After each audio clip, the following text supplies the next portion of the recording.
Good morning. Come on in. I'd like to welcome everybody to the class here at Hillcrest this morning. So good to see everybody. Going to have a big class this morning since everything junior high and above will be meeting in here. And we've got a special guest speaker with us this morning, Brother McKee from World Bible School. And I'm so glad to see him. I'll tell you a funny story real quick. We talked on Monday, and I could tell from my conversations with Marcus over the last couple of months, 3 months, that he's a very self-sufficient person, very thoughtful, plans out things real well. And so I didn't have any worries, but I did start worrying last night when I couldn't make contact with him. Dreamed about it all night, what it would look like if we didn't have a speaker and no Bible class teachers. So started looking at plan B and reached out to Josh. Josh was going to preach a sermon for us this morning if we needed to. But then Marcus texted me back, said everything was okay. He was kind of off the grid for the last couple of days with no cell service or no Wi-Fi. So I was really happy to see that he was back with us and see him in person. So Brother Marcus is from Lewisville, Texas, yes, and he's been married for 30 years, has a daughter at Freed Hardeman, and he's going to talk to us about World Bible School this morning. Marcus, it's all yours.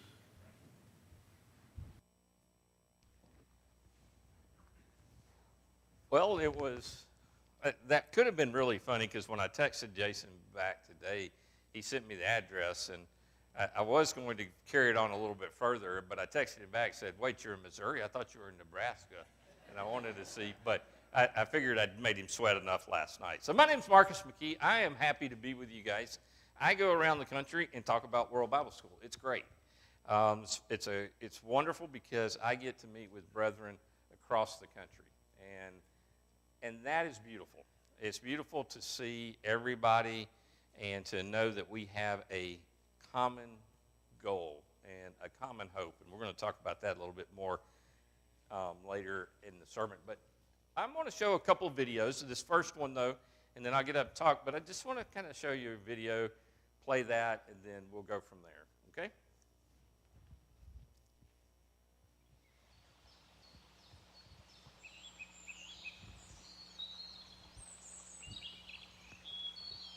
Rise and follow me, I'll make you worthy. Rise and follow me, I'll make you fishers of men. Jesus bore the cross to gather in the lost. Oh, what a mighty cause to set us free from sin. Rise and follow me, I'll make you worthy. Rise and follow me, I'll make you fishers of men. Rise and follow me, I'll make you worthy. Rise and follow me, I'll make you fishers of men.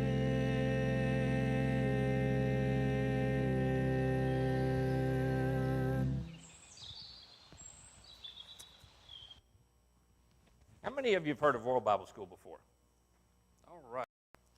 So most everybody knows about World Bible School because you know about the correspondence courses, right? You mail those out. Anybody here had family members who did that? Anybody had a grandmother or somebody that they filled that out and they had lots and lots and lots of students, right? That's always neat. Well, the way World Bible School got started was back during World War II. Jimmy Lovell, who's founded World Bible School, decided he was going to mail out correspondence courses to the troops. And so he did that, and when he did, he got a church, the Lawrence Avenue Congregation in Nashville, to help him with this. And over the course of time, they did that. Well, this guy named C.O.A. Essen in Nigeria was a retired police officer, and he'd been searching for the truth. And he got one of these correspondence courses, and he started, for whatever reason, this was several years later, but he found one, he got it, he was studying with it, and then he contacted folks and said, hey, will somebody come over and teach us? We want to know more. We've got a group of us together. Well, when they arrived over there, 2 missionaries arrived over there, they found there was brethren of 10,000 people. So from one man, and this started this movement. And so when you see this, and so World Bible School jump started from that. And so what we did I'm going to have to do something because I'm good? Okay.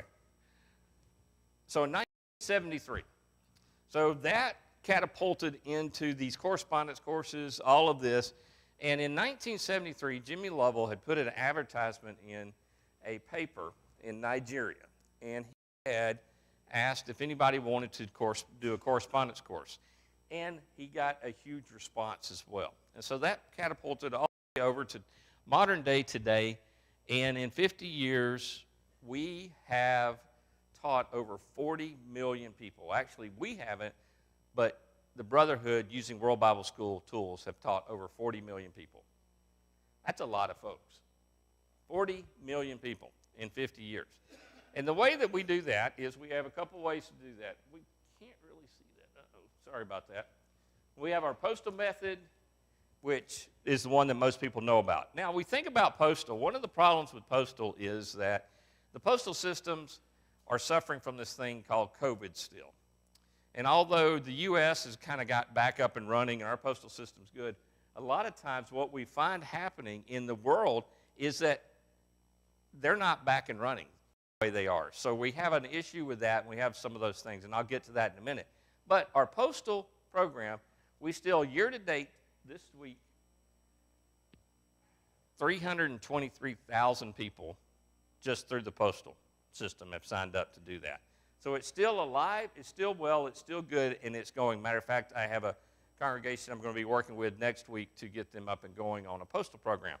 I say that to say is that sometimes we discount the old paper method. Now, I'm somebody who likes paper. I have a lot of paper. I have multiple Bibles. My wife laughs at me because instead of using an app, which I could, to have all these different versions of the Bible, I have all these different versions in my office at home, and I'll pull those out. I like to make notes. I highlight. I do all of that kind of stuff.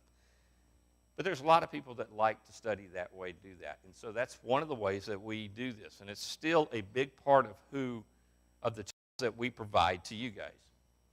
Another one we have is our online. Now, this is one that has ramped up since the early 90s and is what you would think is the mainstay. What's wonderful about this is our online program is free of charge.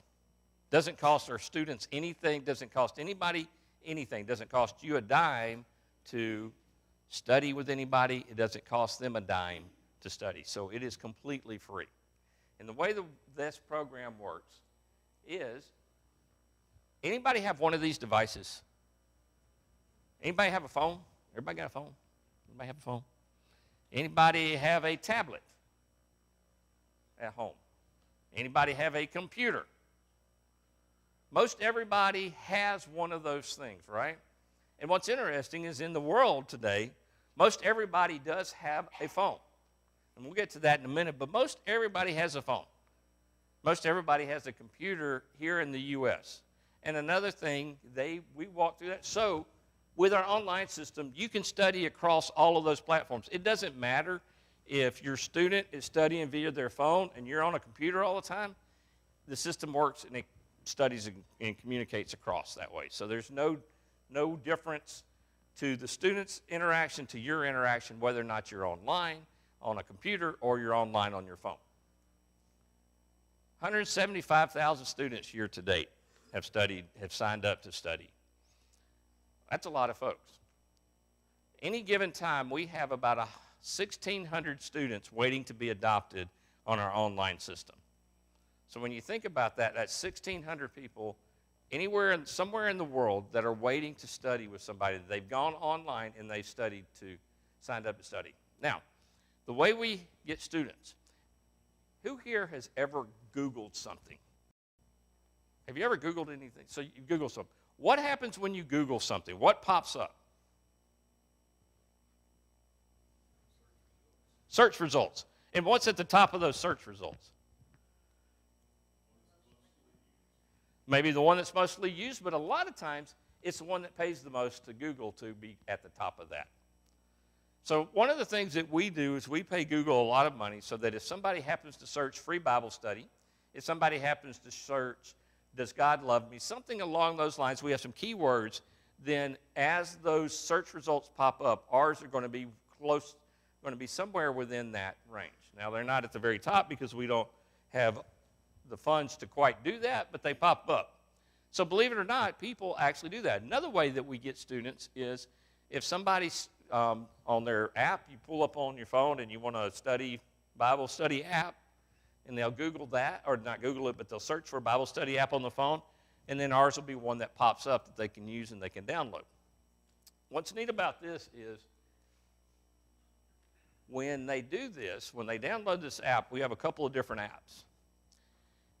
Who here, exception of me, left their house this morning and had connectivity all the way to church? See, I didn't, because I didn't have cell service, and it made Jason nervous. But anybody here else woke up this morning, did not have either cell service or Wi-Fi at home? So I was the only one off grid. Now, that's not unusual here in the U.S., right? The rest of the world is not that way. We have people and friends in Nigeria, Kenya, parts of Africa, actually all the rest of the world, even in Asia, that a lot of times those folks, they get cell service because they buy minutes. Anybody remember the first time the first cell phone that you had, and you had to pay for so many minutes, right? Am I the only one? And remember what happened when you went over those minutes? You got a huge bill, right? And you got in trouble from either your parents, or you got in trouble.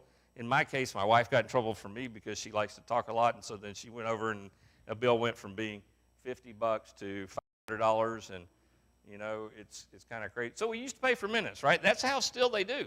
They'll buy a card, they'll buy prepaid minutes. Or remember when McDonald's and Starbucks and all of those didn't necessarily have Wi-Fi, and you had to go to an internet cafe? That's still, the rest of the world is a lot like that. So they'll go and they'll pay for that. So what's neat about a couple of our apps, we have an app that's called the Light app. And so what that allows somebody to do, it allows them to download all of the World Bible School lessons, download a complete PDF of the Bible, and study offline. So that's important, because then, let's say that I want to study and I've got this app, and I only about every other week or every 2 weeks or every 3 weeks get where I can get internet connection because I live in the bush of Africa. Well, I can come back, I can download that, and then once I get that internet connection, all the test results that I have get scanned, uploaded, or not scanned, but they get uploaded, and then my study helper back in the States can grade those, communicate with me, and do that. It's kind of a neat thing, right? When we launched this app about 2 years ago, we had to shut off the advertisement for the app within the first week, because all of the money that we had allotted for the entire year got spent in 1 week, because we had so many people download this and search this. People are searching. And it's interesting when you look at the areas of the world that's a hotbed. Where do you think most of the activity comes from? Where do you think? India. India is huge. India was the sole reason we had to shut down the app advertisement, because we went live in India and it zapped all of our things. Little point here. Our advertising that we do, we spend half and half between U.S. and the rest of the world. And the results that we get are astounding. For about every one person in the U.S., we get probably 20 people in the rest of the world to sign up, probably even larger than that. The world is hurting because they don't have it like we do here. And they need something more. And that's really where the heart of the matter lies, is we're trying to give people that hope. So if you will go online to worldbibleschool.net, you're going to see a page that looks like this. You're going to scroll down, and then you're going to apply to be a study helper. And when you do that, you're going to go through an application process. It'll take you about 5 minutes, and then you can study with somebody across the world. Or you can study with somebody here in the U.S. And what's neat about this is our lessons. How many folks are absolutely sure what to say if somebody was to ask you what they need to do to become a Christian? Absolutely positive, know what to say. Most of us are a little nervous, right? We would know, but there's a lot of folks who aren't quite sure. Well, the nice thing about ours is all of the lessons are automatically graded. And what they do is they are multiple choice questions. And so they'll pull up, they'll answer those questions, and then you will see the answers that they have, and you'll see whether or not it's right or wrong. And then with that, you're going to see what the right answer is. Let's say they missed it. You can see what the right answer is. You'll see the verse associated with that, and then a little bit of an explanation. So you're going to be learning as you're helping the other person study. Because it's neat, because then you don't have to know the difference between all of these theological terms to be able to study with somebody, because it is there for you. It's a great way to get started in learning yourself how to teach others. But it's simple, it's easy. Web targets. So this is really a neat thing. So do you guys, I know you support missionaries, right? Where's one of the areas that you support a missionary? Malawi, okay? Great story about Malawi. I'll share it in the sermon, but I have a great story about Malawi, about web targets.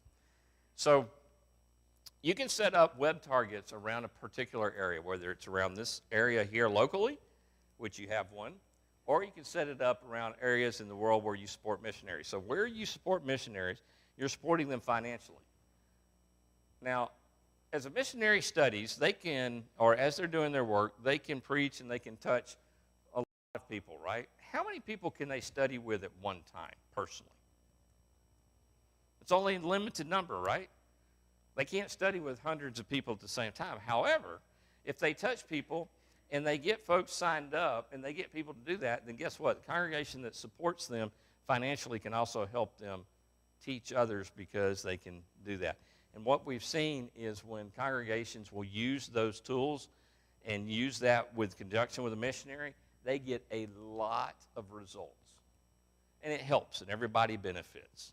So a web target allows you to do that. And what that does is it says anybody in the world in this particular area, if they sign up to study using World Bible School, then we're going to know where they are, because every computer has an IP address, and that IP address allows us to figure out where in the world it is. Then we will assign it to the congregations that have those web targets set up. And it goes on what's called a student board, and then you're able to adopt that student. So the only people that would see that student who is signed up would either be yourselves or any other congregation that have set up a web target around that area. Where I worship in Louisville, we have several set up in India where we support a couple of missionaries. And every week we get probably 20 to 30 people sign up to study just from those web targets. So it's really neat. Now, not all of those students end up studying all the time, but they sign up. And the idea is the more people we get to sign up, the more people you can study with. But you set those web targets up, and so now you've reached out in a particular area that's important to you. You can also create what's called a Connect program. And what the Connect program does is it creates a specific URL for you guys on the World Bible School website. So you can make it whatever you want to. Where I worship, we have one, it's called Love God, Love Others. And it's at worldbibleschool.net. So what's neat about that is anybody that has that URL, they can sign up to study using that.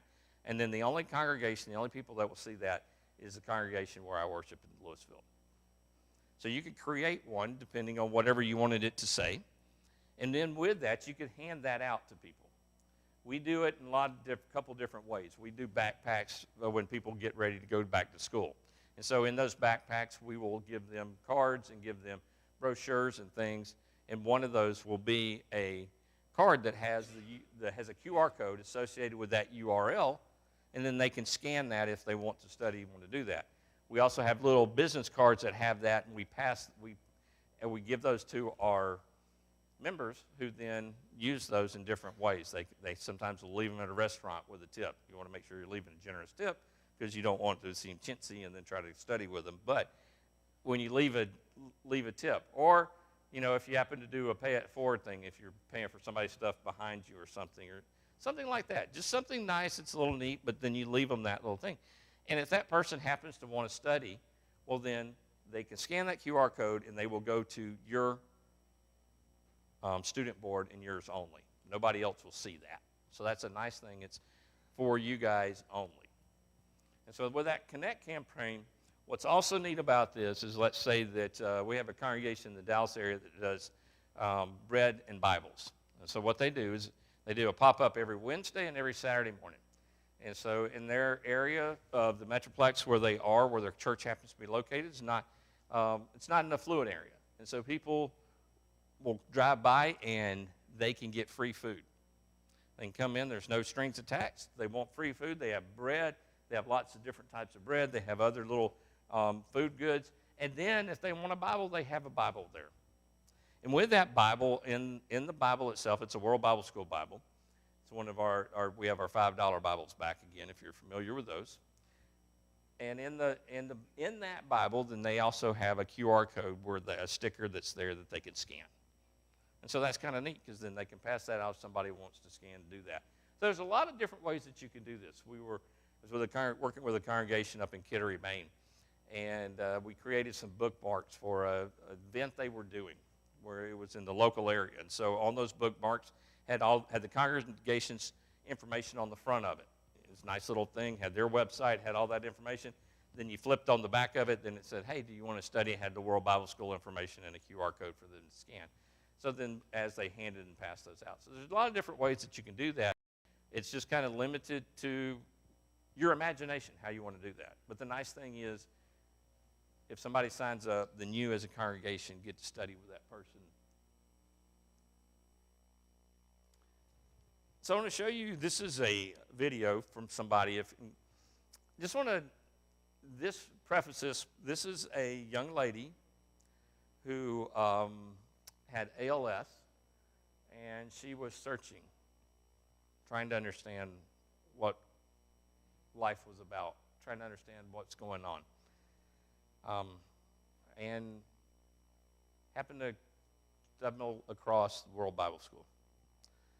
And then somebody studied with them, and this is kind of the result, but this is a little bit of her story.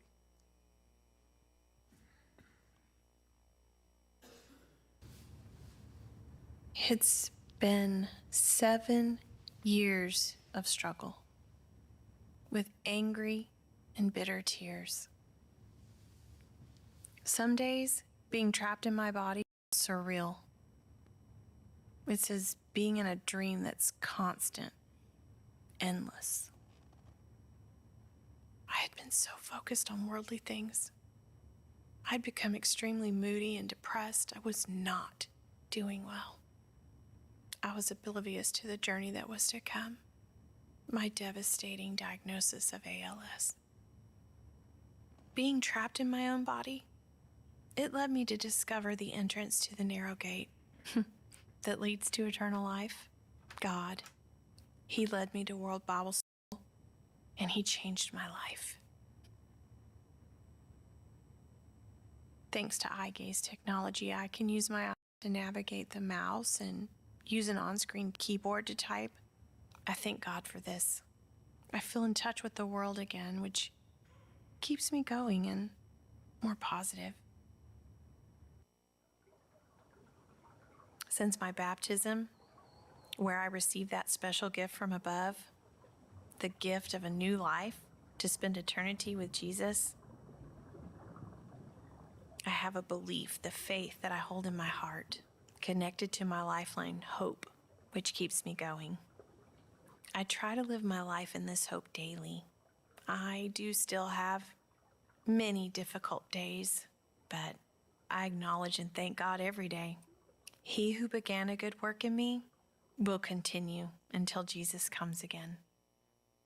My hope and trust in God is that my husband my precious children, my family and friends, and everyone hearing this message accepts the same gift of salvation. So you never know what your efforts can accomplish. Back to Malawi. So one of our workers at World Bible School, one of our advancement representatives, Steve Gober, who lives in Alabama, was studying with a guy named Juop William in Malawi. And Juop had been studying with one of the local missionaries there, and he had studied and kind of gone through that, but then he started studying with Steve as well. And Steve had taken him through all of our master series and studying with him. But Juop was just kind of, he was a bishop in a Pentecostal church. And so he was really kind of taking the courses just kind of to study and kind of learn something more and that. But he wasn't really that interested. Well, Steve went to Malawi, made a trip there, and did a workshop. And while he was there, Juop attended that workshop. And Steve got to study with him a little bit more, and Juop obeyed the gospel. What's neat about that is Juop, being the bishop in a Pentecostal church, was overseeing 14 other churches. And all 14 of those to this day now are our New Testament churches, and over 600 people have come to the gospel because of one person finding one area. And I share that because it's not about the tool World Bible School. It's about people's individual efforts and one person connecting with one person. There's a lot of tools out there. And my question to us is, are we using what's available to spread the gospel? Because one person can make an absolute difference in the lives of a lot of people. Our online system, it's very easy to sign up. It's very easy to do. It's free to you. It's free to the student. All it does is take a little bit of your time to do something that we've been commanded to do. The other program that we have is an Ocean Bridge program. We launched this about 18 months ago. We've had to hit pause on it because, as all new things, if you've ever developed, and talk about startup, Jason, if you ever started something in a new program, sometimes after a while you get going, you kind of have to hit pause to kind of catch your bearings a little bit. And so we've had to do that with this. But I want to talk about this program. So remember I talked about the postal systems not being the greatest in the world? Well, what we've done is we've eliminated the need for postal in 6 countries. We have service centers in those countries. So instead of sending out our lessons via paper, we've printed those lessons in country. And then we have volunteers who have gone and they've targeted schools and they've targeted prisons. So imagine that for just a second. The schools. We're allowed to go into schools in these countries and we can sign up all of the students. Okay, we get them, we sign up. We not only sign them up, they complete the lessons that they want to. So we get those lessons completed.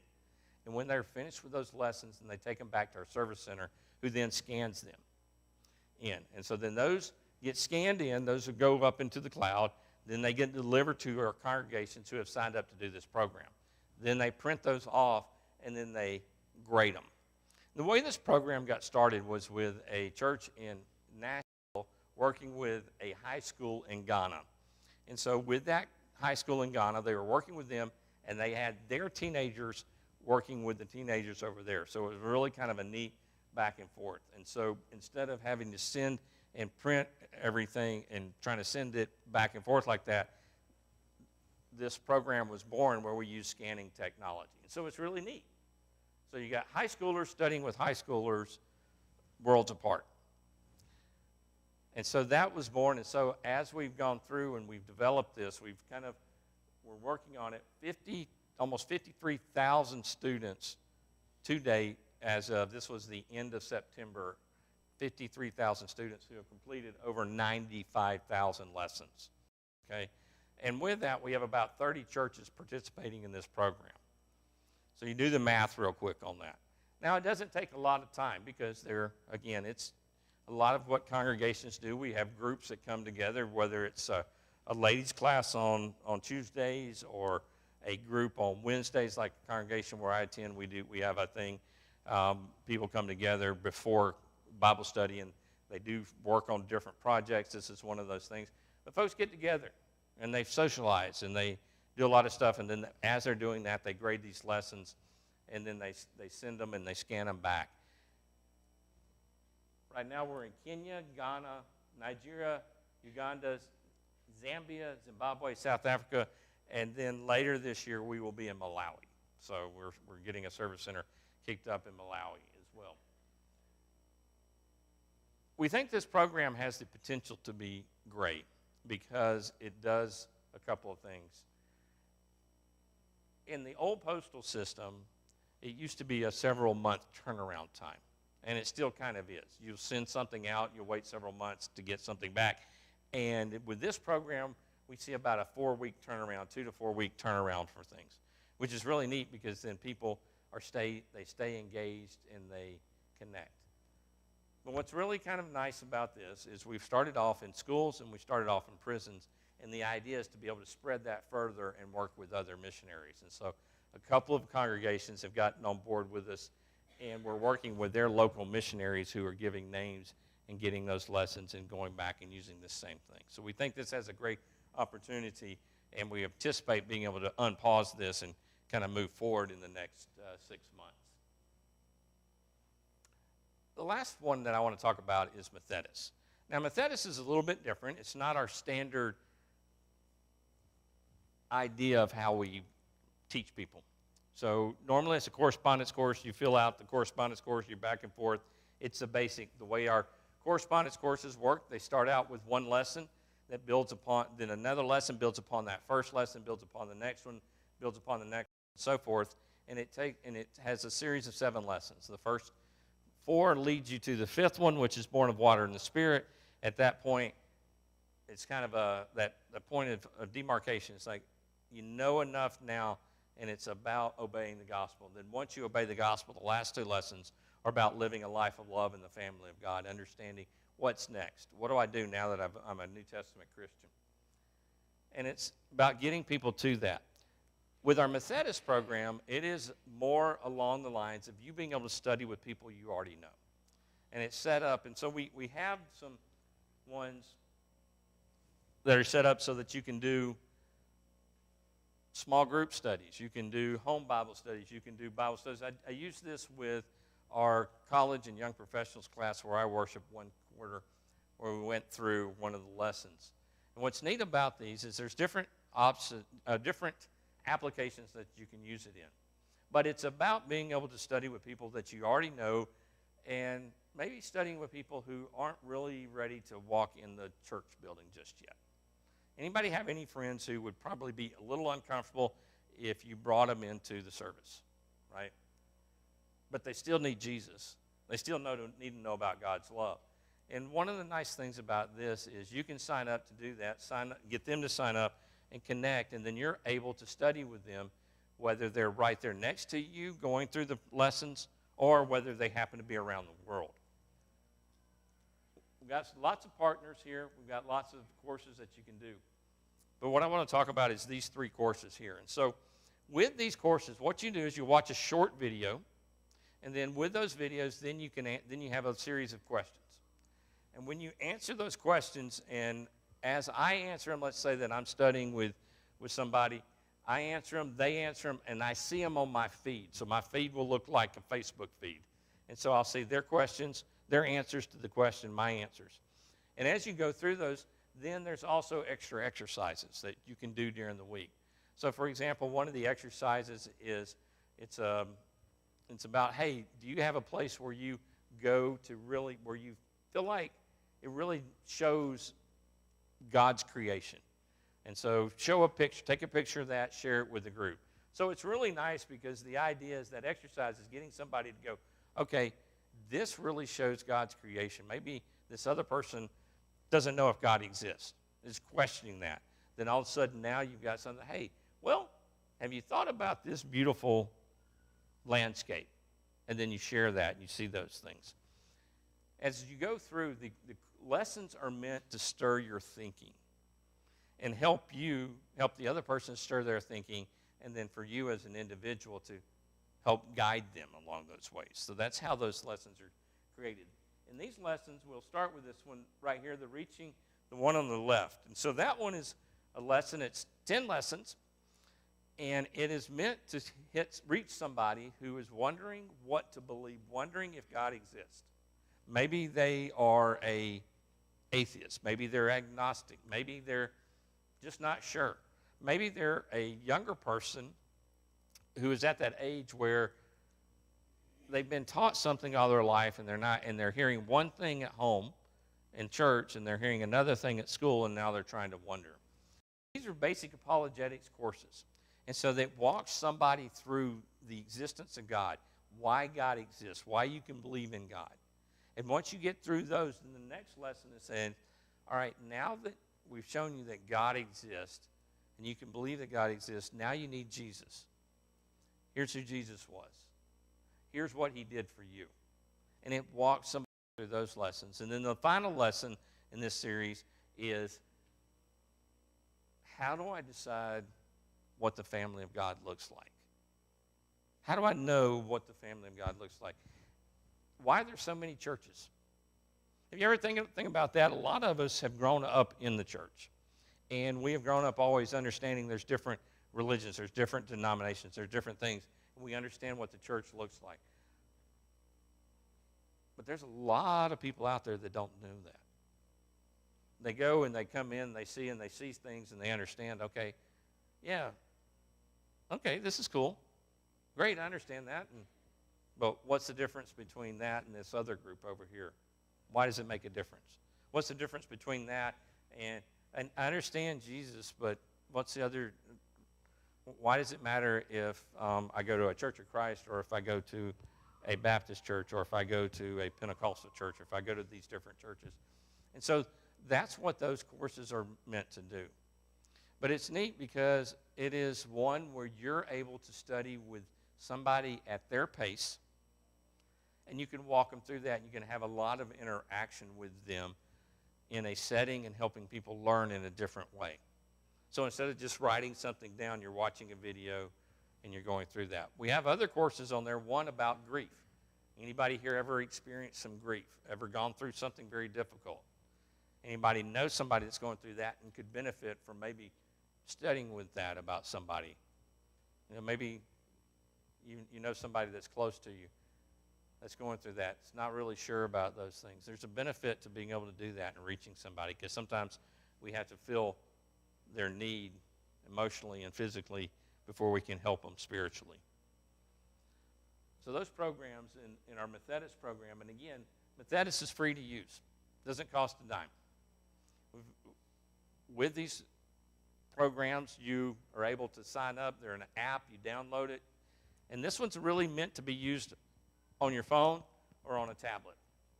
You can still use it via computer, but that's what the Methodist app is about. All of these are items and tools for you to use to reach the lost. You know, when we think about it, Jesus gave us a commission. We also call it the Great Commission, right? Go into all the world, preach the gospel. You know, we in Romans 10, at the, where Paul says, how are people going to believe if they haven't heard? You know, we think about this, how are they going to believe if they haven't heard? You've got some tools for you to be able to use, some tools that are free, some tools that make it easy, and some tools that have proven effective over the years. 40 million people. Doesn't take a lot of time, doesn't take a lot of commitment. Now, I say that with this caveat. It doesn't take a lot of time, doesn't take a lot of commitment, but there are people who have studied with thousands and thousands and thousands of students over the years. I'll leave you with this last example, this last story about Ruth Orr. Ruth Orr was a missionary's wife whose husband died unexpectedly. Ruth was wondering, what is she going to do? What's next in my life? How am I going to serve God? What am I going to do? How am I going to manage and move on? Well, Ruth happened to know Jimmy Lovell and was good friends with him and started working with Jimmy. And started pouring a lot of what she did into World Bible School. She started studying with students. She started helping support missionaries and helping their efforts and study with students, and then taking people on trips, taking them on missionary trips, encouraging them to go places and to study. When Ruth Orr passed away, the best that we could figure was 20,000 people had obeyed the gospel because of her direct efforts. And I want you to let that sink in for just a second. 20,000 people from the efforts of one lady who was a widow.